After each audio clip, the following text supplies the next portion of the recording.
Sir இப்போ ரீசெண்டாக வந்து நான் ஒரு மீம் ஒன்று பார்த்தேன். இப்போ நம்ம இன்டர்வியூக்கு முன்னாடியே என்ன அப்படி போட்டிருந்தாங்கன்னா, நம்ம மலையாளத்தில் வந்து பேசில் ஜோசப் இருக்கார்ல, அவருக்கு அந்த இதில் வந்து செம்மையாக செலிப்ரேட் பண்ணாங்கன்னா, அதுக்கு ஈக்குவலாக தமிழில் வந்து எங்களுக்கு மணிகண்டன் இருக்காரு அப்படின்னு சொல்லிட்டு அவரோட படத்தெல்லாம் வந்து எடுத்து போட்டு பெருசாக வந்து சோஷியல் மீடியாவில் பேசிகிட்டு இருக்காங்க.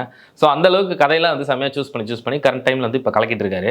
ஸோ அவருடைய இந்த சினிமா வளர்ச்சி மணிகண்டனை பொறுத்த வரைக்கும் பேசிக்காக ஒரு அசிஸ்டன்ட் டைரக்டராக இருந்து, அப்புறம் ஒரு ரைட்டராக இருந்து, அப்புறம் வந்து ஒரு நடிகராக நிற்கிறாரு.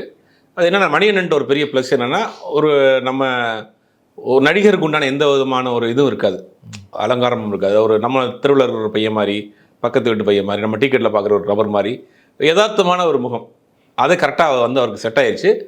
ஆக்டிங்லேயுமே வந்து ரொம்ப ஒரு ஸ்கோர் பண்ணி நடிக்கணும் அப்படிங்கிற ஒரு மெனக்கெடெல்லாம் இல்லாமல் ரொம்ப கேஷுவலாக பண்ணுறாரு. ரொம்ப யதார்த்தமான அந்த வார்த்தைகள்லாம் பயன்படுத்துறதுனால அது வந்து இன்றைக்கி வந்து ஒரு முக்கியமான ஒரு நடிகரில் ஒரு ஆளாக மாறி இருக்கிறார்.